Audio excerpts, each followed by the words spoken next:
important stuff. Let's start recording. Hi, everyone. Oh, hi, everyone. Welcome to We'd Rather Be Reading. I'm Jerrica. And I'm Lia. The problem is when we get together. Is that we start talking about books.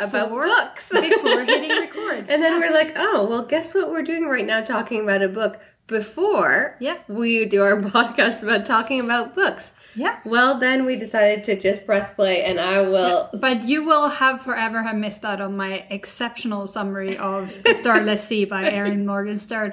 How anyone can summarize this book is beyond me, because it was a wild ride. I gave it 4 stars, though. Very well written, but I could not tell you the story if I tried. And I did try.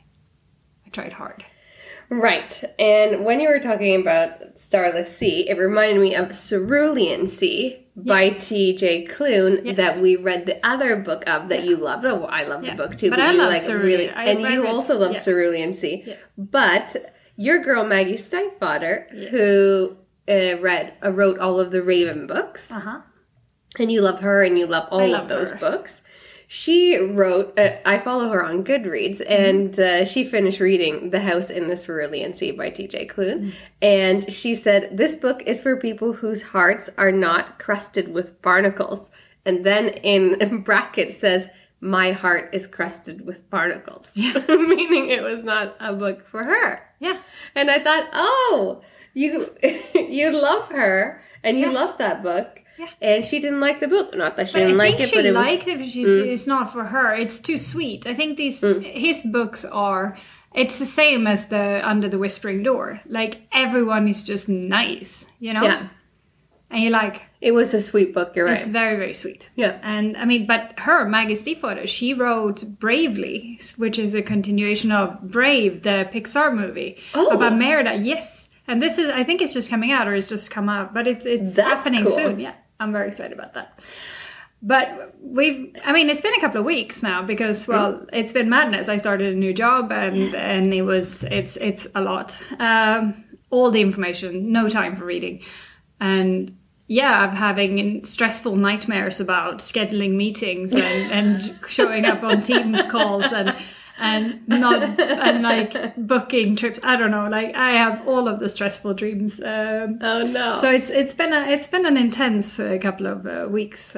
Whenever I have my stress dreams are going to university and not being able to find my classroom. Mm-hmm. So I'm missing my class, and then I'm also completely naked. Or topless. That sounds amazing. So I have no clothes and I can't find my classroom.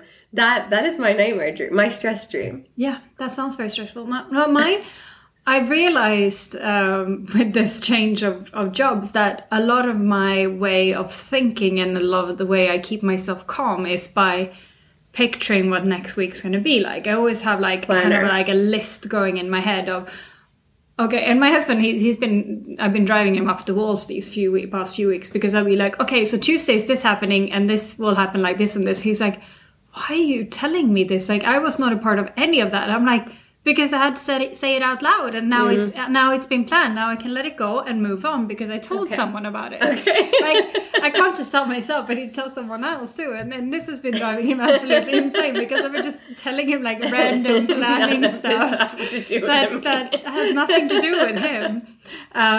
But yeah, it makes me feel calmer. So I'm like, look, you're going to have a better life if I'm just calm. So you should listen to this random stuff that I'm telling you and go, that makes sense. This is exactly what my husband does. I was going to say, if I told him all of the plans, his response would be like, okay. And then even if it was a plan for what we're going to do on the next day, he would just not take it in. And then the next day, he would be like, what are we doing today? Mm-hmm. And if we didn't end up doing one of the things that I had on my list, he wouldn't know because he didn't take it in.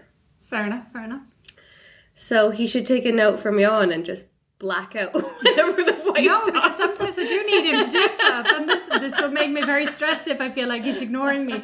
Anyways, right now, very stressful. Right now, I put Raven to sleep, and I put her in the outside house because outside house sounds like I put her in a toilet room. I put her in our orangerie kind of thing outside, and because Johan is working outdoors.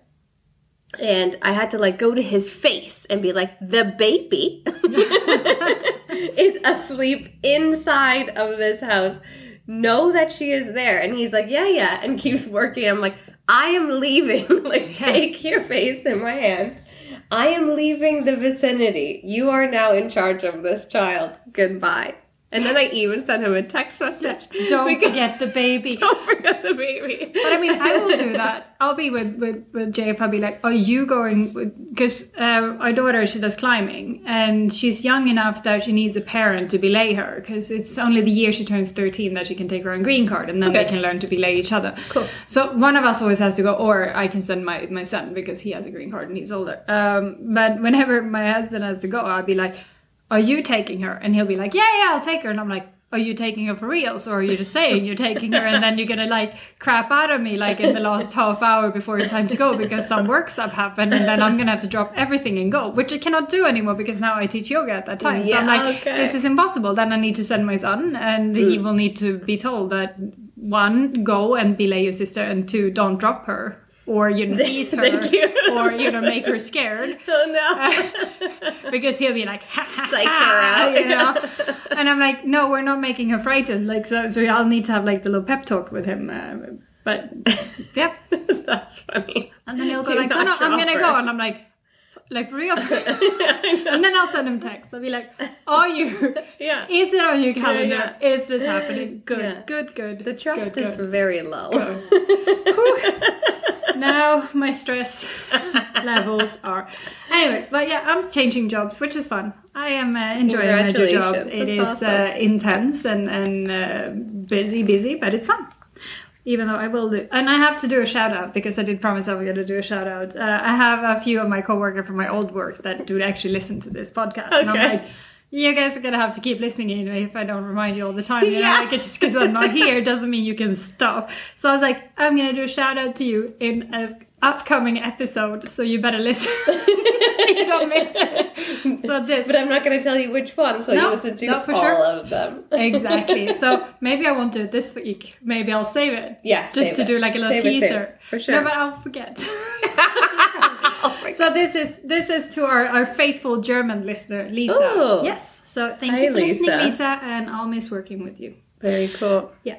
But this week we read Full Tilt by Emma Scott, which broke me, and it broke you. I have goosebumps inside of my body right now, just thinking that we're going to have to talk about this book, and we're going to have to both keep our shit together while we talk about this book. So we can just give up on that idea already. So we read Full Tilt by Emma Scott, and this I realized this morning when I was sitting down to, put down like a little author, like bio on the author and put the picture of. I have no notes. I hadn't even started a note page for this. No. Like I started this book you will remember forever. It's okay. I literally remember this entire freaking book. I don't think there's nothing I would forget about. I remember their names. I remember family members' names. I remember everything about this book. Yeah. This book made me cry. So much. Cry is like a light version of what I did. I just leaked. My body just leaked for hours. And you know what? You prepared me because you finished it first and you were like, oh, that last hour, I can't work. Like, I have to read this. I cannot cross work plus listening to the book at the same time. Even though oftentimes we do multitask, but it was not possible because you couldn't see. It was I was like, I finished the book one, and next week we're going to talk about the second book because this is a duology, so we'll talk about that next week. Yes. But when I started book 2, I was like, okay, healing time begins. The first hour freaking broke my heart all over again because it was the same sad as book 1, but from a different perspective. I was like, I cannot do it. It wasn't even the first hour. I think I looked at it, it was like 3 hours, 30 minutes, and something happens and I start to like bawl my eyes out thinking, I'm just going to just live crying now. I'm in a grocery store crying. I'm cleaning my house crying. I'm walking the kid crying. I'm crying doing all of the things. And I think it softened me up because I was with my family members a couple nights ago, and we were talking about how we had this cancer scare in our family that ended up being blood poisoning. So sepsis is also a very dangerous, life-threatening thing, but they were able to get medication for it. and got better. And of course, having cancer would have been worse because possibly not treatable the way that the blood poisoning was.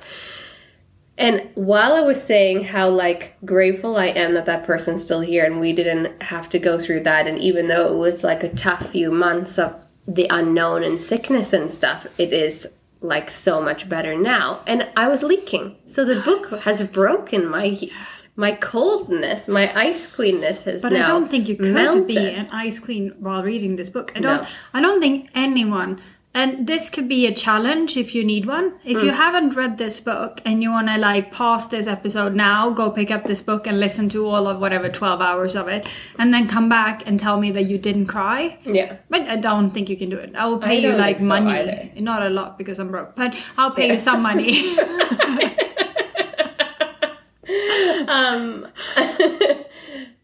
Yeah. The book is emotional, but even though I knew what was going to happen, because you know right from the get-go. You know, like, right from the get-go. It literally says it in the beginning. And also, I was prepared for what was going to happen in book 2 because I read the synopsis of book 2 before I read book 1. Mm-hmm. And it doesn't matter.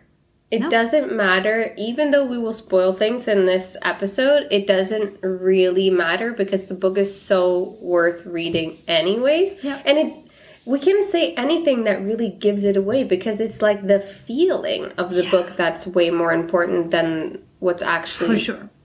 The storyline is. So this book is about Jonah. Yeah. And Jonah he was healthy, regular person. He was on vacation with his then girlfriend and some friends and his brother. And they went swimming in this lake, and he managed to get this virus that fucked up his heart, and he had to have a heart transplant. And because he has a really rare tissue type, his new transplanted heart is slowly being rejected by his body. Yeah. So we know from, like, the get-go that he will most likely not live, maybe not even a year. Like, he might live for, like, another 9 months or something. But it's in chapter 3 or something that they says 6 months. Yeah. And I mean, I know this. I guess I read it and I'm like, they're gonna find him another heart. This will be okay. Yeah. Never I fear. Yeah. And then as I go along, I'm like, I'm fearing now. I know. If this is really gonna end like this is not working out for me. And I'm like, yeah. And then we have our female main character, Casey or Cassandra. Yeah. And Cassie, also, the mom calls her Cassie. Mom calls her Cassie, and I think Casey has a bit of a difficult relationship with her parents. Like, her father is very, very strict and awful, I'd say. And when she snuck her boyfriend in when she was 17 and got caught, he kicked her out. Yeah, disowned her and said, this is not house rules and you've disgraced me, so go live on your own. So she's homeless. At 17. So she goes with this boyfriend to end up somewhere. Las Vegas? He broke up with her in Vegas, but they went, like, around. Yeah, and then she finds, when he breaks up with her, she makes a friend halfway home to going back. She's on her way back to San Diego, and she has to stop to kind of get a job and get some more money on the way. And she's living in a shelter. And then the girl was living in a shelter also. Helps her, or they get into a band together. And she plays the guitar, which was, like, the only thing she brought with her, kind of thing, when she got kicked out too. She's always played the guitar. She writes music. She's really musical. And this band, they start playing her songs and they start getting kind of popular and they go on tour. But Casey is really she's not dealing with anything. And the way she's not dealing with any of this is by just getting shit-faced all the time. So she is just drunk. Yeah. And she randomly sleeps with guys, roadies and whatever every night, just to not feel so alone and not to feel so abandoned. And she's just drunk, and, like, she's irresponsibly drunk, like full on proper rock star. Come backstage, like, inciting riot and then, like, destroying room, and there's one of their security people that is kind of looking after her, but they have, like, a super sleazy manager too who's really gross. And he basically, after this show where she's, like, gotten way too many people in the green room backstage, he sweeps her up and he takes her out to the limo, and She's the asleep. limo Like, driver, she's kind drunk of passed asleep. out. Yeah, passed out. And the limo driver is Jonah. This is one of his jobs. He works evenings as a limo driver. And he has his daytime job. Like, I just, like, beam out of my body at this career because you have no idea how much I love glassblowing. But he's a glassblowing artist that has gotten, like, scholarship from Carnegie Hall and things like that. Carnegie Mellon, yeah. Carnegie Mellon, sorry. Yes. Carnegie Hall. Carnegie Mellon. And so he is an artist, a glassblowing artist in the day, and then has and a limo. the scholarship is for him to do this installation that's going to be shown at the Wynn Museum, or the Wynn Hotel in Las Vegas. Yeah. And so when she's passed out, he doesn't know where to take her because he doesn't have the address where the band is staying. And he feels very kind of like he can't. He tries to call, but he can't get anyone on the phone, the manager and stuff. So he just decides that he brings her back. He's just going to take her to his house and let her sleep it off. And she's kind of famous at this point. Yeah. Not to the point where he, like, immediately recognized her, but she's, like, really attractive rock star, tattooed, white blonde hair. And so the fact that she's famous and paparazzi is, like, trying to get at her and stuff, that he would take her back to his place is, like, kind of creep. Yeah. No, for sure. And if he would have been anyone else and he would have been creepy, this would have been terrible. But, I mean, it works out. He's a nice guy, and he takes her there. She sleeps it off a little bit, and then she basically asks to stay. He takes her back, and then she doesn't want to face the music the next day she's like, because please she fucked up that night and destroyed that room at the concert place. So she stays. Pony Club. The Pony Club. Mm-hmm. So she stays, and he's like, "Well, I gotta go. What am I gonna do? Yeah. Leave you, this strange rock star, alone in my apartment?" Be in my house, you know. But they make a deal that she's gonna stay with him. I think it's for like 48 hours or something like that. She gets this time off. But first, she's just there in the day. Yeah. And then they make this deal, and then he takes her out for like cupcakes, and they get cupcakes at this vending machine, and he takes her to the Bellagio. And this is where I really connect with the story because I got married in Vegas, you know this, right? And we stayed at the Bellagio. So I have actually seen the glass ceiling in the hotel, and I remember it like when we checked in, I was like, wow, this is so cool. And I also remember going through after my wedding when we went through, because we had to go through the casino to get up to the hotel rooms there. And then I was walking in my wedding dress and everyone was like cheering. It was fun. Oh, cute! And we saw the fountain and stuff afterwards, which is good memories of Vegas. That's awesome. But I feel very touched at Bellagio, obviously, for those reasons. But he takes her to see the fountain at the Bellagio with the music, and she's like never seen any of this before. And he's just nice, like he's just nice to her, and he doesn't treat her like, he's not trying to get in her pants, and he's not treating her like the rock star messed up person she is. But she has figured out at this point that he has some he has medical symptom because he has a lot of like medicines at home and really strange foods because of the diet, and so he can basically not eat anything that's good. He cannot have spices or salt or sugar or fat, like basically anything that gives food flavor, he cannot eat it. No. And when she was like, "Don't you miss butter?" and he was like, "I miss butter. I miss salt more." And I was like, salt is a strange thing to like think of not having any of. I miss salt. I know. A lot if I could not have salt. I imagine all the food, how bland it would be with like no flavor. When I lost my sense of smell when I was 17 years old and food started to all just be bland, I made smoothies. Like I blended food and put like protein powder in and did that for a little while. I mean, probably hindsight, not the healthiest way of living, but we all made bad choices when we were young. But it is not fun to eat food that you can't taste. No, definitely not. So I feel for him, and in that moment when he brings her to the Bellagio, he tells her that he's sick. Yep. And she sort of panics, like, well, I can't leave you, even though they're just friends at this point. And just her being around him, she starts, like, not drinking. She starts eating healthier herself. She starts just being, like, healthier all around just because she she doesn't want to sit in front of him and pig out on like food that he cannot have. Like it's this kind of respect thing, I guess. Yeah. Consideration thing. And then after this time is up and he takes her back, she goes back on tour. She has to go back. Well, she says that I want to quit the band. And he says, life's like too fucking short. Do whatever you want to do. Yeah. And what do you want to do? And she's like, I want to write music and it to be my music. Because right now she's writing it and the singer of the band is being able to sing it.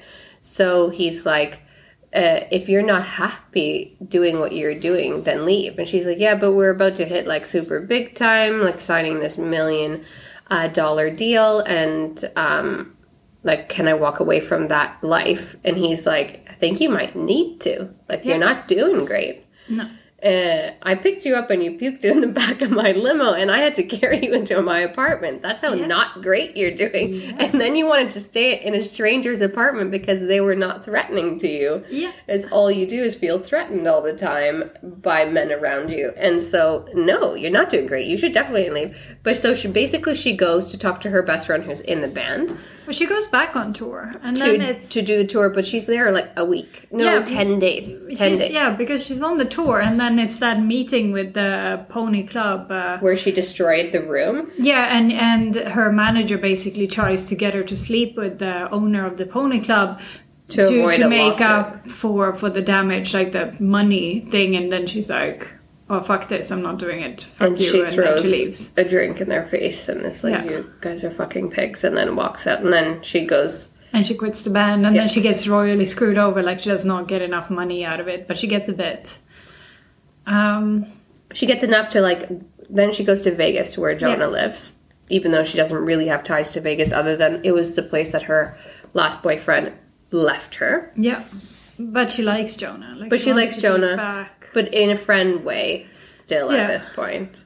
So, but she goes there and she has enough money to get her own apartment, and then they start to develop a friendship, and they develop a like romantic relationship. But it's a slow burn, but it's like the perfect amount of time also. And she meets with his friends, and then they're gonna go on this camping trip up in the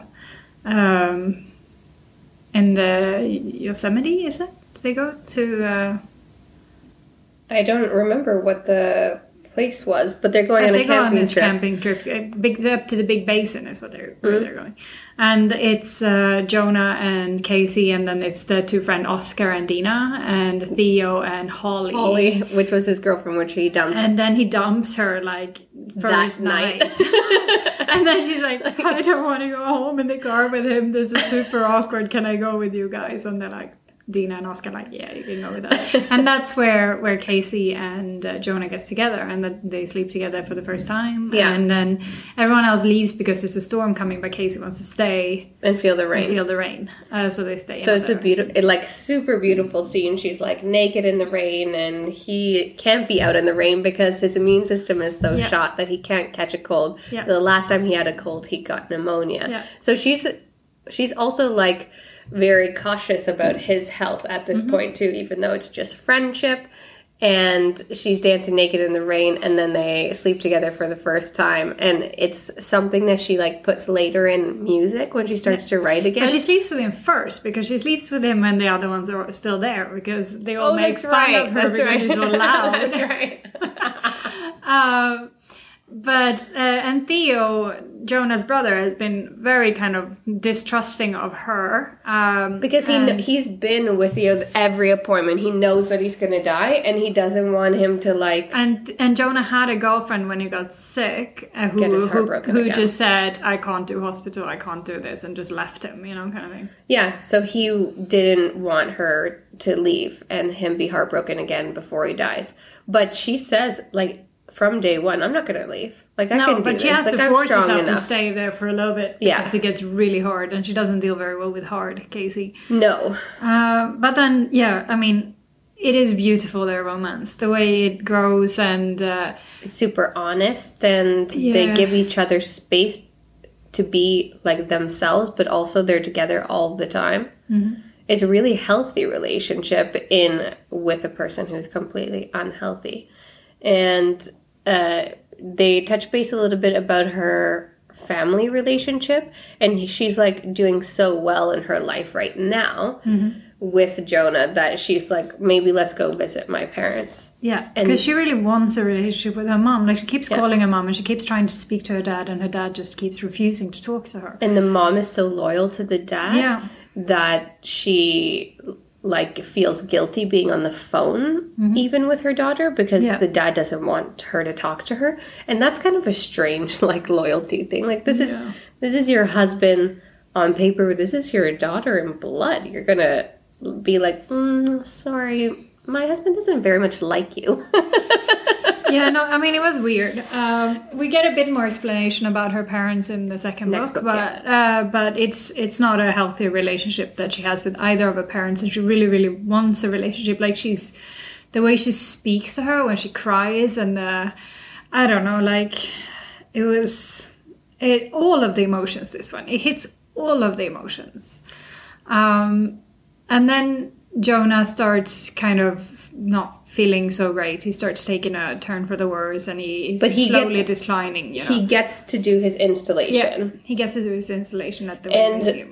That's what he was worried about most, because he was given 6 months and the installation was going to display in 5 months. So he wanted to be there for the gallery opening, and he got to be there healthy at the gallery opening. And he was having like a little bit of blackout moment afterwards. Yeah. But he thought maybe like the stress of everything and the day being so big as it was, but everyone was there and everyone was so proud of him. And he even got to meet his like glass-blowing idol guy that complimented his art. The installation at the Bellagio. Yeah. So he got to meet him, and then the parents and the siblings and everyone is just like, this is the happiest we've ever seen him. This is like the most perfect sort of last moment before he has to go. And from then is when it starts to decline, and he feels like, now what do? I have nothing to live for, and my life is over. And he becomes a bit of a dick, but like only for a hot minute. Honestly, if I was dying, I'd probably be a bitch too. Like, I don't think I'd be like, oh yeah, I'm dying, this is great, you know, like.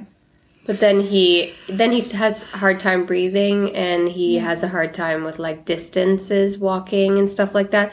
So then he tells her, it's happening now. Like, the decline is happening. So they go into the hospital, and they give him 3 weeks. And they go home and try to have like, he's like, I don't want to do all these big bucket list stuff. No. I just want to have like dinner with my friends and like make love to my girlfriend and like have words and moments. They say a lot of this like moment stuff all the time. Million moments or stuff like that. And she's like, because they're only together like, let's say 6 months, right? It's not even that, because if you get 6 months in the beginning, he hasn't even met her yet at that point. So their actual relationship is what, like 4 months? Yeah, sure. It's not a lot of months for sure. But and she says things like, it doesn't matter how long we've been together. And they say I love you to each other too. And you really feel that like early on. So it wasn't like too soon kind of thing. Like it happens sometimes in other books. But the love actually like developed and grew. And so you're like happy that they finally had that out there. And then they say to each other, I wish we had said it earlier so we would have more moments of saying I love you before I go. And then when they go back to their house, and it's declining a little bit more, but they have a good like sexual relationship also, which is quite descriptive in the book. Not like over the top or anything, but like in real relationship styles. Yep.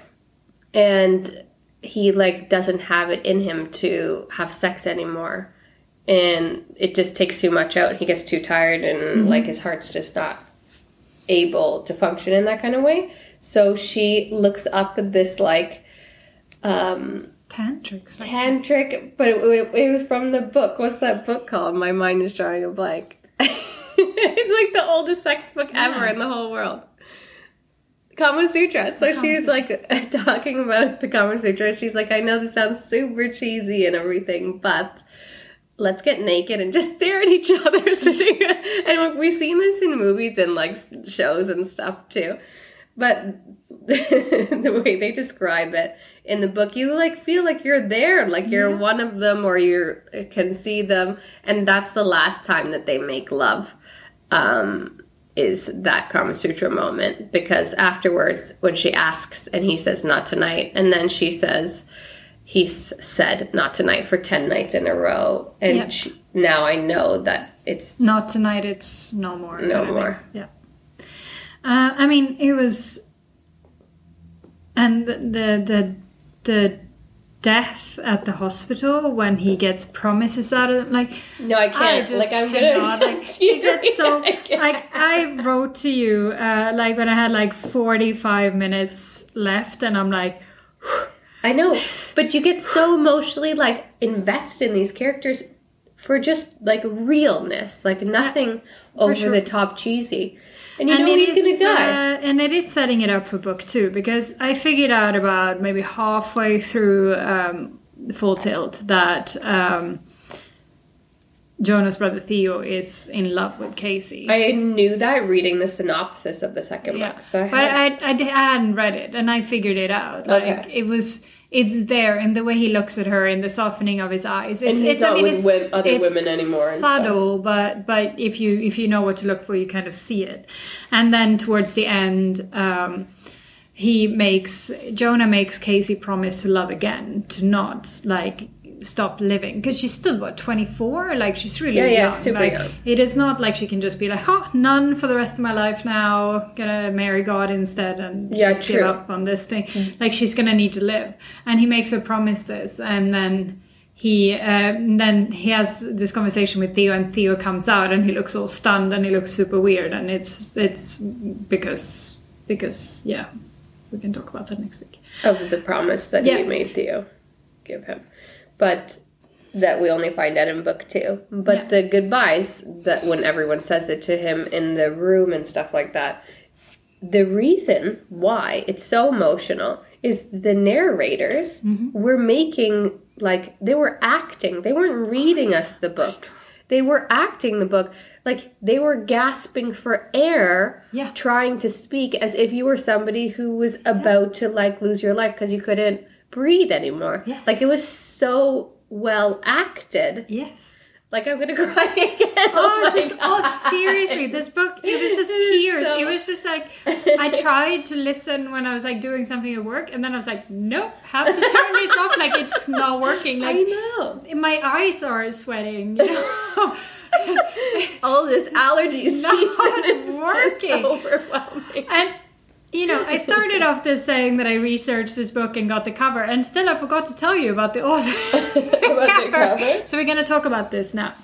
So this beautifully written book, Full Tilt, by Emma Scott, is, I mean, it's a must read. I think I gave it 5 stars. I think you did give it too. 5 stars. And I mean, it was perfect. And I mean, it's rare that you find in Goodreads a book with that many reviews and that many star ratings that have such a high average. Yeah. But there's really not much that I would say could be improved with this book. Like, it is beautiful the way it's done. And listen to it. The narrators. Yeah, but I think even reading it, can you imagine reading those words? Yeah, but but like I'm listening to like the. Yeah, I know, but can you imagine reading that? I just can't do it. And I'm like, stop it, I can't. Emma Scott is a USA Today and a Wall Street Journal best-selling author of emotional, character-driven romances in which art and love intertwine to heal, and in which love always wins. If you enjoy thoughtful, realistic stories with diverse characters and kind-hearted heroes, you will enjoy her novels. And that's super sweet. Very good summary. The cover, it's of just colors. Like, I'm guessing it's supposed to depict the glass kind of thing. The glass glowing / like a scene, you know, like stage lights, and the rose. I don't know what the flower is for, but. No, there was a flower in the second book, not this book. But not in this one. And I mean, I think it's a fairly valid description of rock star life as well. Like the way her and her band, the way they live, the way they get shepherded on and off, the way their manager is kind of sleazy and a bit of a dust, like a scumbag and all that. I think, and the glass blowing. I had a friend who did glass blowing. I have some of her stuff in my house. She's She's Olivia's godmother too, and she blew us this bowl for our anniversary, or for our wedding gift. So we have this beautiful bowl that she made for us. That has our names and the date we got married on the bottom, which is really cool. That's beautiful. I freaking love glass. Actually, one of my like calm things is to watch this glass blowing show called Blown Away. It's a competition of these like really elite glass blowers, and they have to make things and compete against each other's stuff. And it's mesmerizing. Like, you think of nothing else. It's like meditative to just watch it. And so when he was talking about the hot chop and all of the terms, like, I understood because of the show that I had watched. And I think that art is like so cool, like super, super fantastic. And when he gave her this universe sphere, like she got it after he passed, right? Well, I mean, he gave it to her. I think it was before. It was something he made for her. I don't think he got it like after he passed. I can't remember, but it was made for her. Anyway. It was made for her, and then she opened the card and got to read his words. Yeah. So he probably left it with Tanya. Yeah, exactly. Yeah, okay. And that was a super emotional moment. And all of it and because he says over and over, "You're my universe." Yeah. And I was like, "You are my universe." What kind of, this is the most amazing, like, can we just all say that instead of "I love you" from now on? Like, can it just be "You are my universe"? It's so beautiful. And he's like saying it as if he might be dying now, but their love is going to like be constantly existing, and like, look at this universe sphere, and this is our love. This is our love here. It will exist forever. Yep. Forever. As a universe. Yeah. And all the love and all the feels. But the cover doesn't depict how deep this book is at all. Like, I would say that if I saw that cover, I would think that it was going to be kind of like a cheesy rock star book. And but would you pick it up based on this cover? Like, no. No, me neither. But I chose it because it was like so massively talked about. Yeah, popular. I talked about it within this genre that we've been reading recently. But I don't like rockstar books. Like, I like rockstar I know you do. But and we read recently a rockstar book by Serena Bowen that I actually liked also. But I don't love the like self-deprecating, self-loathing, destructive behaviors that is always surrounding those rock star books. But it's a tortured artist kind of story. Yeah. I guess. But anyways, we can talk more about this in the next episode, because we're going to keep on talking about Emma Scott and Emma Scott books. Yes.